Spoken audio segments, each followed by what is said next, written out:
मला रामपुरेंचा वंशज हवाय आणि तो तू मला द्यायचास. तुझा बाप घे आणि मला वारस दे. ते सगळं तुम्ही नीट चेक केलंय ना? हे बघा, कुठलाही अँगल मिस व्हायला नकोय. हवं असेल तर परत एकदा चेक करा आणि काही डाऊटफुल असेल तर ते मार्क करा आणि मला मेल करा.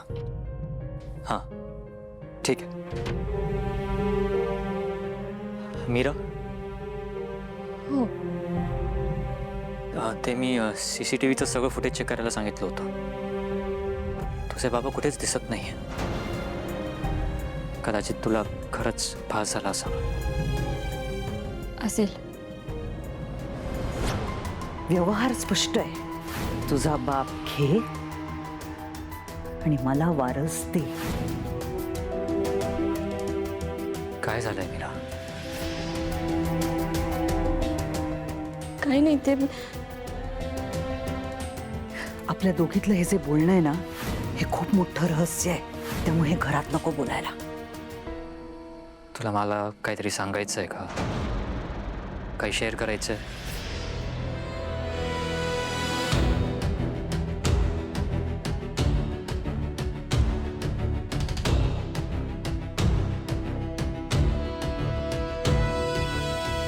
आईसाहेब बोलल्या ते वेदाच्या बाबांना सांगू का मी? काय करू? सांगतेच. मीरा,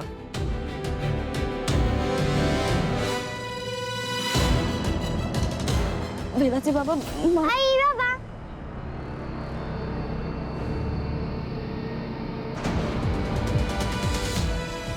वेदा, काय झालं? अगं सांग तरी. आई बाबा, हां. तुमच्यासाठी एक सरप्राईज आहे. अरे वा, काय सरप्राईज आहे? तुम्ही डोळे बंद करा, मग मी तुला सांगते. ठीक आहे. आई, तू पण. हो.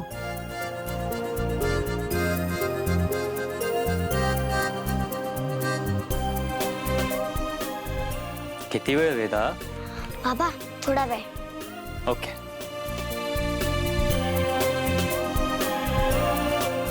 आता डोळे उघडा. ओके.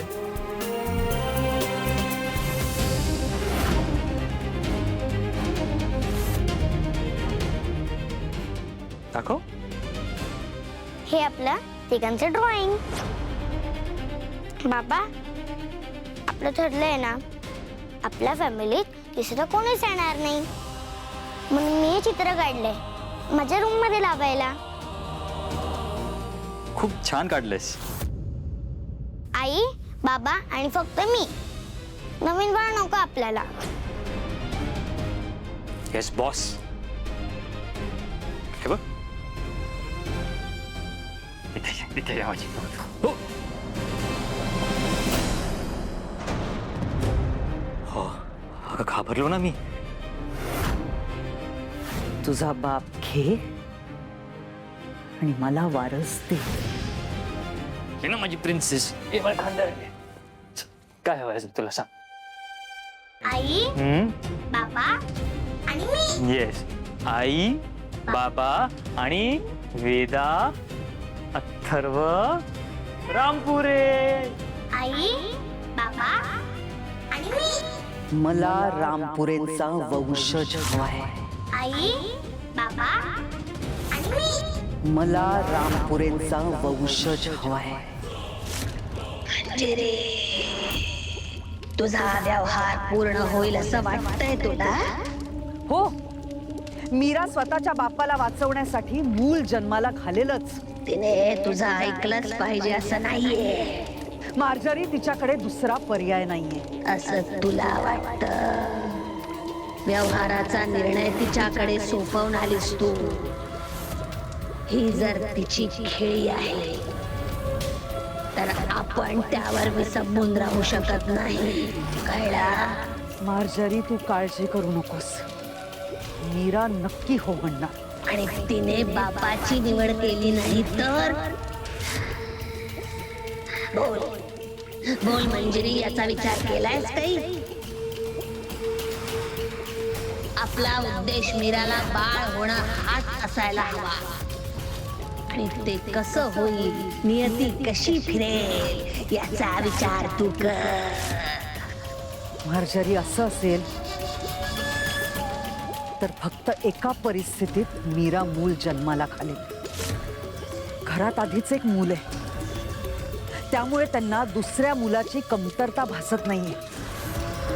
पण घरातलं लाडकं मूल म्हणजेच वेदा या जगातूनच गेली तर ती गेली तर घरात एक मोठी पोकळी निर्माण होईल आणि मग मीराला मूल जन्माला घालावंच लागेल. अंतस्ती प्रारंभ. हे सगळं घडवून आणता येईल सहज. सहज नाही. मीराला आता तुझ्याबद्दल सगळं नाही पण बरंच काही कळलंय. त्यामुळे वेदा मेल्यावर संशय तुझ्यावर येणार नाही याची काळजी घ्यावी लागेल.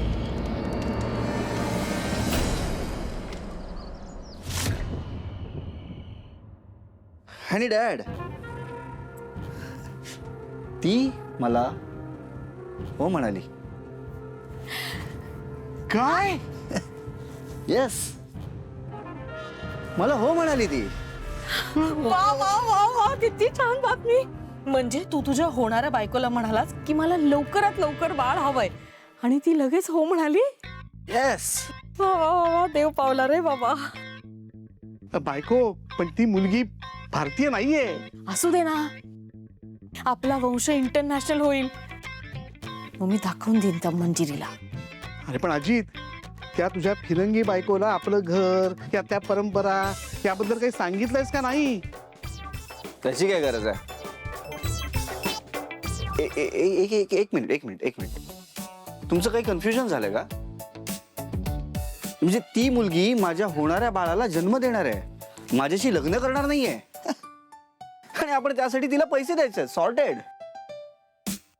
अरे गाढवा, तुला मी घरात सून आणायला सांगितली तर तू ही अशी मुलगी शोधून काढलीस.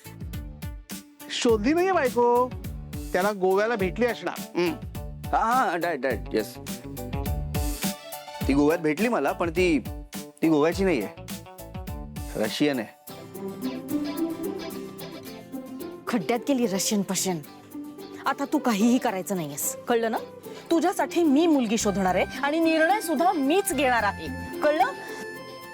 तुम्ही दोघांनी उगाच नसते उद्योग करायचे नाहीयेत. एका माळ्यातले मणी आहात तुम्ही. आता मी सांगते तेच करायचंय, कारण हा विषय आता माझ्या जन्म मरणाचा झालेला आहे, माझ्या या घरातल्या हक्काचा झालेला आहे.